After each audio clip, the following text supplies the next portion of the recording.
వాళ్ళని బీసీలకి, ఎస్సీలకి, ఎస్టీలకి, మైనారిటీలకి దేశ స్థాయిలో ఏనాడు కలగనటువంటి గౌరవం మన తెలుగుదేశం పార్టీ ద్వారా యువకులకి, కొత్త వ్యక్తులకి ఆ రోజు నందమూరి తారక రామారావు గారు కల్పించారనేది కూడా ఈ సభాముఖంగా గుర్తు చేస్తున్నాను. ఆ రోజు కేవలం రాష్ట్రంలోనే మార్పుల కోసం కాదు.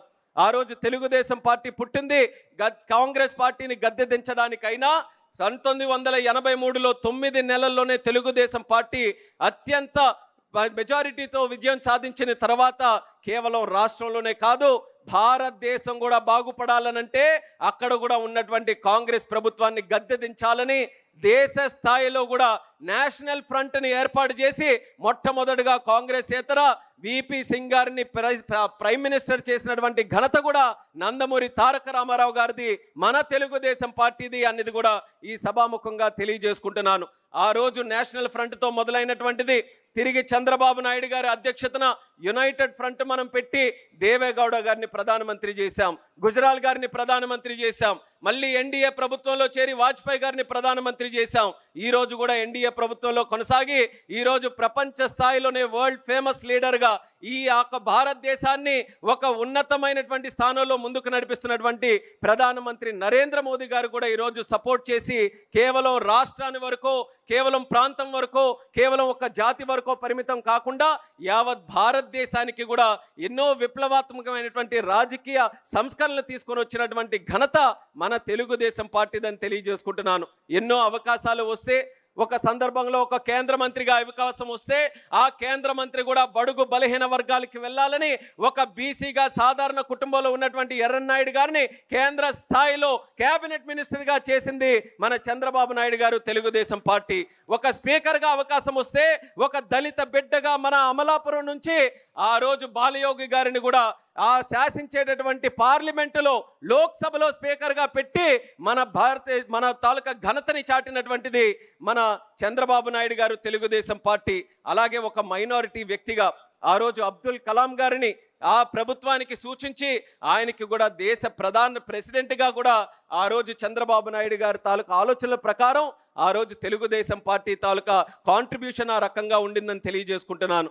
తెలుగుదేశం పార్టీ ఎప్పుడు కూడా ఒక ప్రాంతీయ పార్టీ అయినా, ఒక ప్రాంతం మీద ఒక ప్రేమ ఉన్నా దేశం మీద మాత్రం ఎప్పుడూ భక్తిని విడిచిపెట్టలేదు.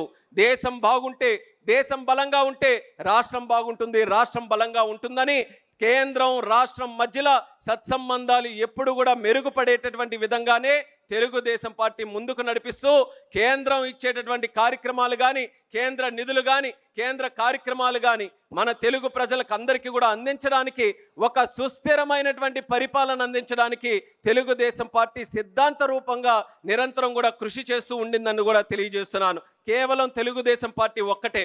చాలామంది ఇక్కడ అన్ని రాజకీయ పరిస్థితులు తెలిసినటువంటి వారు ఉన్నారు. గత 44 సంవత్సరాలు మన తెలుగుదేశం పార్టీ చరిత్ర. ఈరోజు ఇండిపెండెంట్ ఇండియాని చూసుకుంటే 70కి పైగా సంవత్సరాలు ఉన్నటువంటి చరిత్ర. ఈ చరిత్రలో ఎన్నో రాజకీయ పార్టీలు పుట్టాయి, ఎన్నో ప్రాంతీయ పార్టీలు కూడా పుట్టాయి. ఈ దేశాన్ని ఏలాయి, అలాగే రాష్ట్రాలు కూడా ఏలాయి, కొన్ని ప్రాంతాలు కూడా ఏలాయి. కానీ 44 సంవత్సరాలుగా ఇన్ని సంక్షోభాలు ఎదుర్కొని అప్పటి నుంచి ఇప్పటి వరకు దేశ స్థాయిలో ఒక ప్రత్యేకమైనటువంటి గుర్తింపు సాధించిన ఏకైక పార్టీ మన తెలుగుదేశం పార్టీ అనేది గర్వంగా ఈ సభాముఖంగా తెలియజేసుకుంటున్నాను. ఎందుకనంటే కాలం మారుతుంది, తరాలు మారుతున్నాయి, ప్రధానమంత్రులు మారుతున్నారు, రాజకీయ పరిస్థితులు మారుతున్నాయి, దశాబ్దాలు మారిన తర్వాత అక్కడ ఆర్థిక పరిస్థితులు కూడా మారుతున్నాయి. మారుతున్న కొద్దీ మన తెలుగుదేశం పార్టీ, మన నాయకత్వం ఆ పరిస్థితులన్నీ కూడా తెలుసుకొని, అవగాహన చేసుకొని కాలానికి అనుగుణంగా మన పద్ధతులను కూడా మార్చుకుంటున్నాం. పద్ధతులు మార్చుకుంటున్నాం అనంటే పార్టీ మారడం అని కాదు, పద్ధతులు మార్చుకున్న సిద్ధాంతాలు మాత్రం ఎన్టీ రామారావు గారు ఏ సిద్ధాంతాలు మనకు అప్పచెప్పారో ఆ సిద్ధాంతాల ప్రకారమే మనం ముందుకు వెళ్తున్నాం. అయితే ఈరోజు ఈ రాజకీయ తీర్మానం చరిత్రతో పాటు మనం భవిష్యత్తు వైపు కూడా మనం చూపు వేయాలి. చరిత్రతో పాటు మనం నేర్చుకున్నటువంటి పాఠాలు మరొక్కసారి మనం తప్పులు చేయకుండా ముందుకు నడవాలి. ఈసారి రాజకీయ తీర్మానంలో మనం గుర్తించాల్సినటువంటి 2, ఒక సంకల్పం ఉంది, ఒక కర్తవ్యం ఉంది.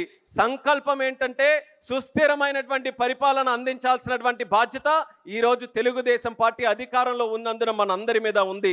సుస్థిర పరిపాలన మనం అందించాలనంటే దానికి తగ్గట్టు ఆ ఆలోచనలు వచ్చేటటువంటి బలమైన నాయకత్వం మనకు ఉండాలి.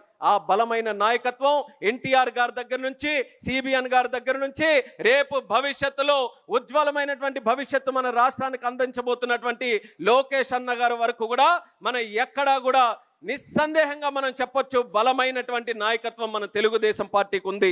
ఎన్టీ రామారావు గారు మొదలుపెట్టినప్పుడు పార్టీ తాలూకా ఒక సిద్ధాంతం ఉండేది, సమాజమే దేవాలయం, ప్రజలే దేవుళ్ళు. ఆ రోజు ఆత్మ గౌరవం కోసం తెలుగుదేశం పార్టీని స్థాపించి గుడ్ గవర్నెన్స్ కానీ, కొన్ని వెల్ఫేర్ స్కీమ్ సంక్షేమ పథకాలు కానీ ఆ రోజు దేశంలో ఎక్కడా జరగని విధంగా మన రాష్ట్రంలో ఎన్టీ రామారావు గారు మొదలుపెట్టారు. మళ్ళీ చంద్రబాబు నాయుడు గారు వచ్చిన తర్వాత నేను చెప్పాను పద్ధతులు మారుతున్నాయని. ఆ రోజు సమాజమే దేవాలయం, ప్రజలే దేవుళ్ళనంటే చంద్రబాబు నాయుడు గారు వచ్చిన తర్వాత every crisis is an opportunity, ప్రతి సంక్షోభం కూడా మనకు ఒక అవకాశం లాంటిది, దాన్ని మలుచుకోవాలని ఫ్యూచరిస్టిక్ టెక్నాలజీస్కి మన తెలుగు జాతి ఒక వేదికగా తయారు చేయడం, అలాగే డెవలప్మెంట్ అని ఎప్పుడూ లేనిది ఒక పదం రాజకీయాలకి తోడు చేసినటువంటి వ్యక్తి మన చంద్రబాబు నాయుడు గారు. ఆ పదం ఏంటంటే విజన్ అనేటటువంటి పదం.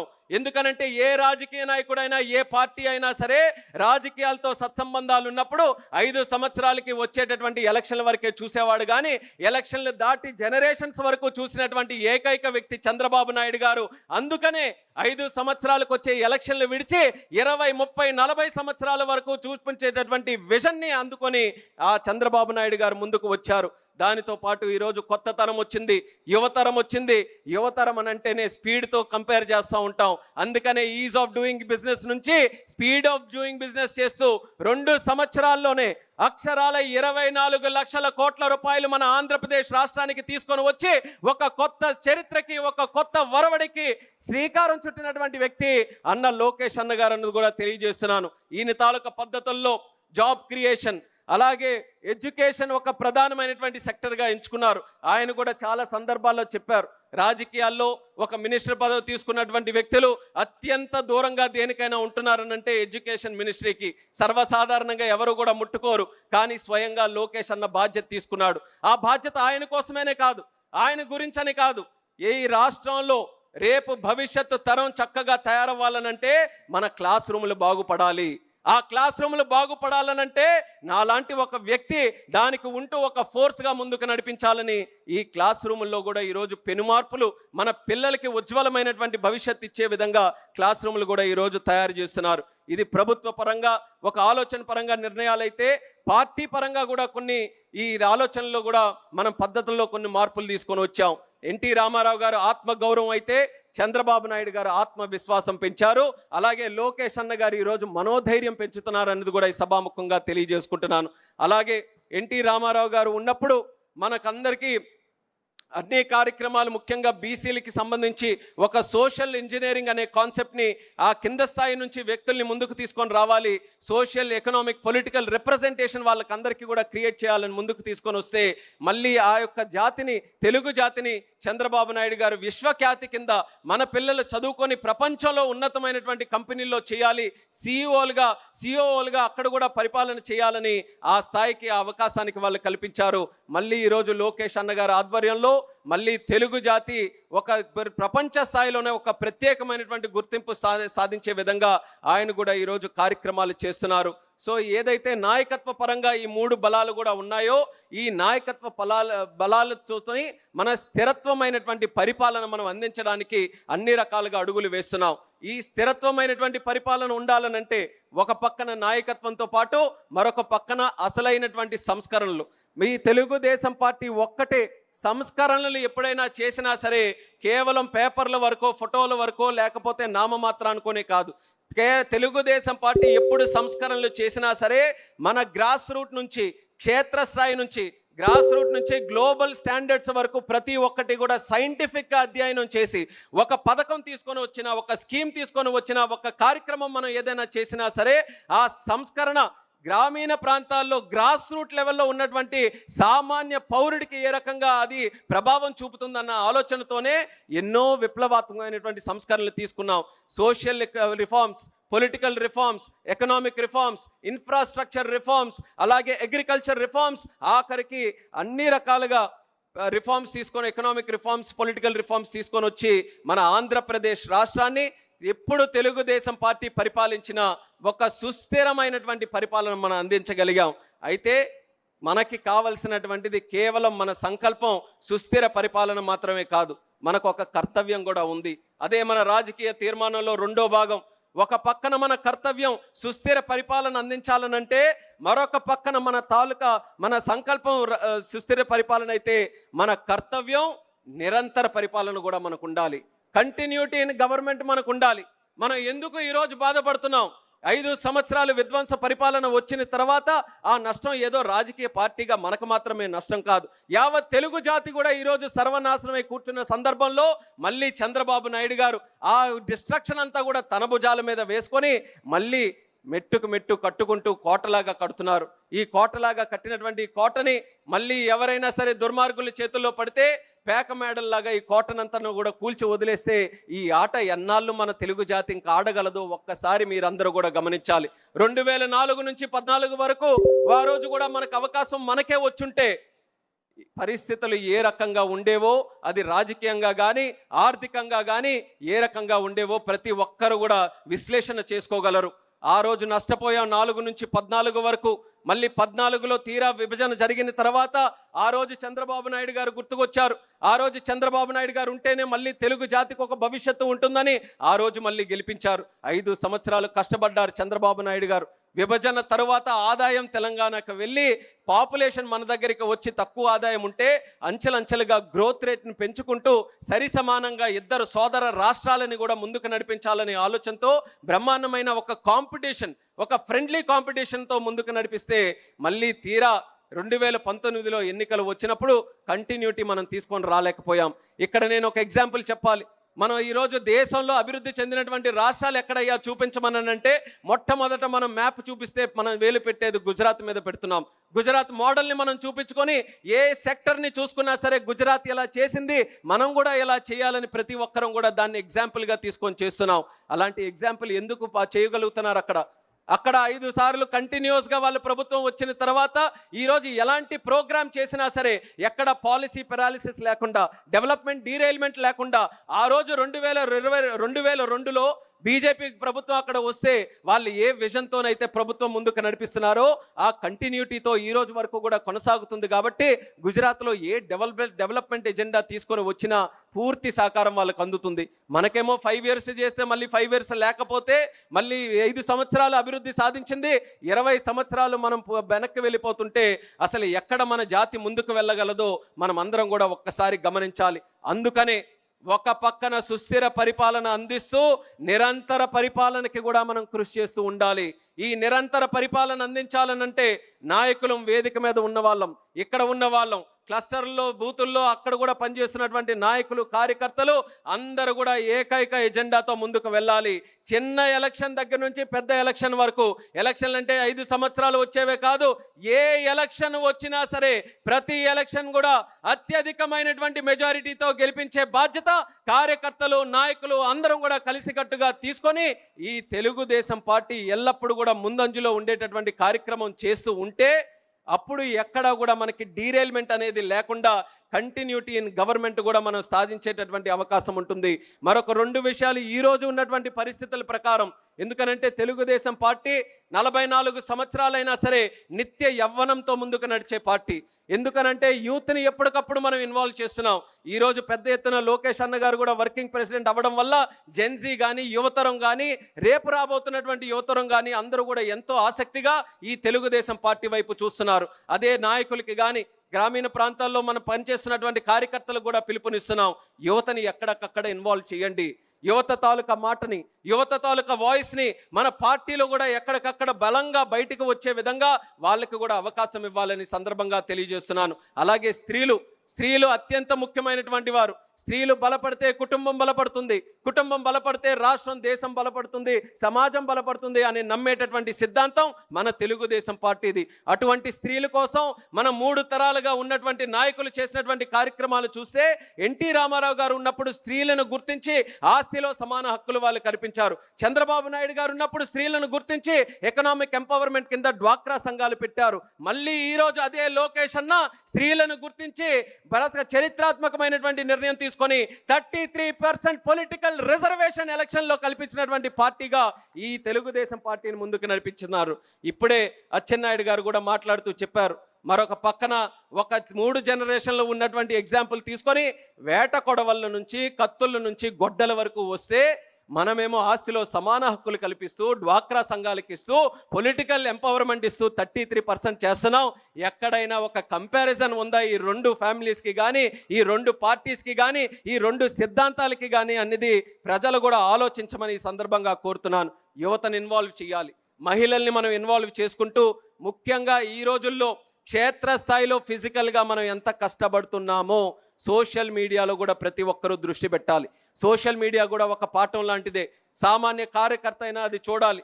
అంటే అందులోని ఏదో అలజడి సృష్టిద్దామని కాదు, అసలు సోషల్ మీడియా ప్రచారంలో ఆ ప్రచారం ఏ రకంగా జరుగుతుంది, బెనిఫిట్గా జరుగుతుందా, నెగిటివ్గా జరుగుతుందా, దాని మీద కూడా చూసుకొని రైట్ ఇన్ఫర్మేషన్ మనం పాస్ చేయడానికి ప్రతి ఒక్క కార్యకర్త కూడా సోషల్ మీడియా మీద అలర్ట్గా ఉంటూ దాని మీద కూడా నిత్యం కూడా స్టడీ చేస్తూ ముందుకు నడవాలని, ఆ నిరంతర పరిపాలనకి వీళ్ళందరినీ కూడా ఇంక్లూడ్ చేసుకుంటూ మనం ముందుకు నడిపించాలని కూడా ఈ సభాముఖంగా తెలియజేసుకుంటున్నాను.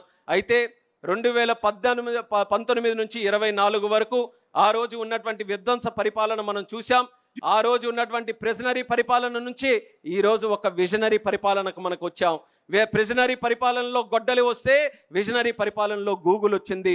ఆ రోజు ప్రిజనరీ పరిపాలనలో గంజాయి వస్తే ఈరోజు విజనరీ పరిపాలనలో మనకి ఏఎంఎన్ఎస్ కానీ యాంకా కానీ ఇలా రకరకాల ఇన్వెస్ట్మెంట్స్ యువతకి కాన్ఫిడెన్స్ ఇచ్చి ఉద్యోగాలు ఇచ్చేటటువంటి అవకాశం వచ్చింది.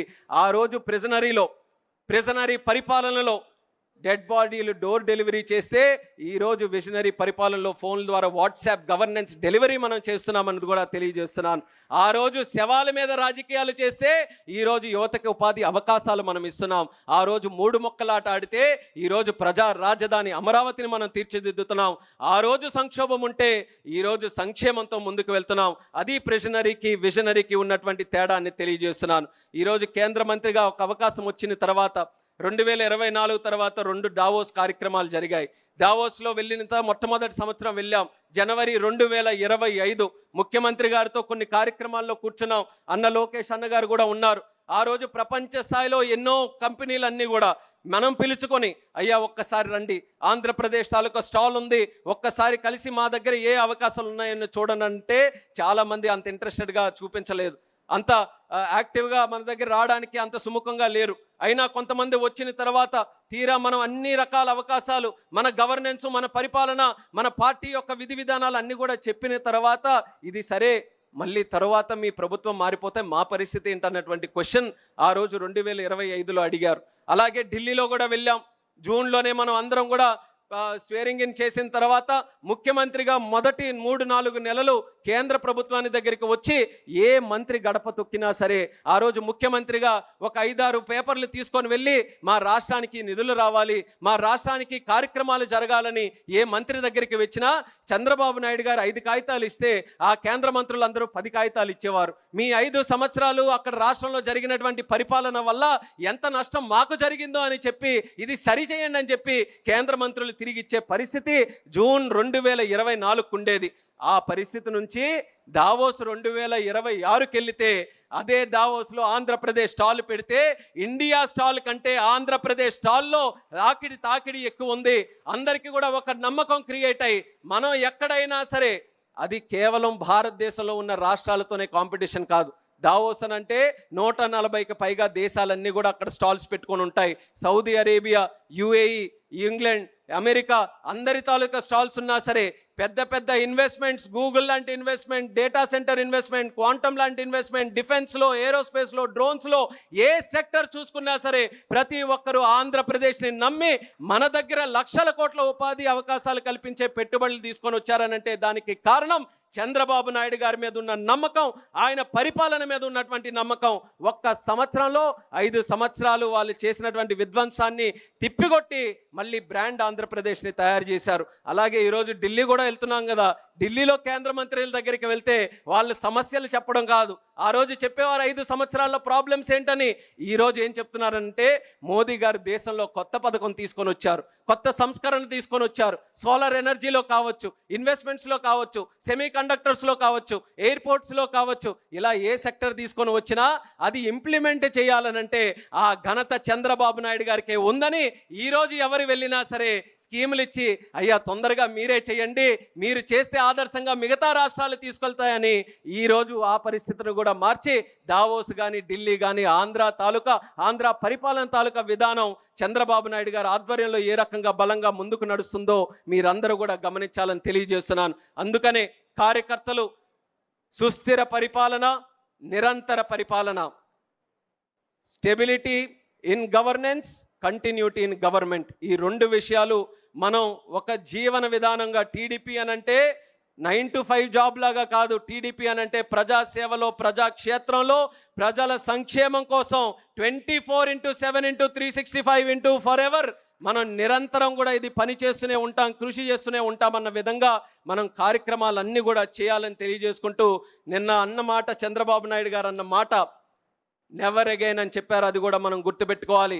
గొడ్డలి నెవర్ అగైన్, కూటమి అగైన్ అండ్ అగైన్ అన్న విధంగా ఏ ఎలక్షన్లు వచ్చినా సరే కూటమి ప్రభుత్వాన్ని మనం ఏదైతే భారతీయ జనతా పార్టీ, జనసేన, తెలుగుదేశం ముగ్గురు కలయికతో మన ఆంధ్రప్రదేశ్ రాష్ట్రానికి కేంద్రం, రాష్ట్రం ఒక కోఆపరేటివ్ ఫెడరలిజం స్పిరిట్తో మనం డెవలప్మెంట్ చేసుకుంటూ ముందుకు వెళ్తున్నామో అది ఎక్కడా కూడా ఎటువంటి అడ్డంకులు కానీ బ్రేక్స్ కూడా రాకుండా మనం కంటిన్యూస్గా దానికి ముందుకు నడిపించాలని మళ్ళీ తెలియజేసుకుంటూ, ఈ యొక్క రాజకీయ తీర్మానం ప్రతి ఒక్కరికి కూడా ఒక జీవిత విధానంగా ప్రతి ఒక్కరు కూడా దీన్ని అలవాటు చేసుకొని ముందుకు నడవాలని తెలియజేస్తూ, ఈ యొక్క కార్యక్రమంలో ఎంతో చక్కగా మనం స్క్రీన్లో కూడా చూస్తున్నాం, 15 లక్షల మంది వరకు కూడా పార్టిసిపేట్ చేసి మనకి నిత్యం బలాన్ని ఇస్తున్నటువంటి కార్యకర్తలు. కోటమిరెడ్డి గారు కూడా మాట్లాడారు, వాస్తవమైనటువంటి మాట. ఈరోజు కేంద్ర మంత్రిగా ఉన్నాను, చంద్రబాబు నాయుడు గారు ఆశీర్వదించి పంపించి ఈరోజు ఢిల్లీలో క్యాబినెట్లో, సెంటర్లో కోట్ వేసుకొని అక్కడ క్యాబినెట్లో కూర్చుంటే చాలా గొప్పగానే ఉంటుంది, కానీ పసుపు చొక్కా వేసుకొని మహానాడులో ఇక్కడ కృషి చేస్తే అంతకంటే గొప్పతనం ఏ తెలుగుదేశం పార్టీ కార్యకర్తకు కానీ నాయకుడికి దొరకదు.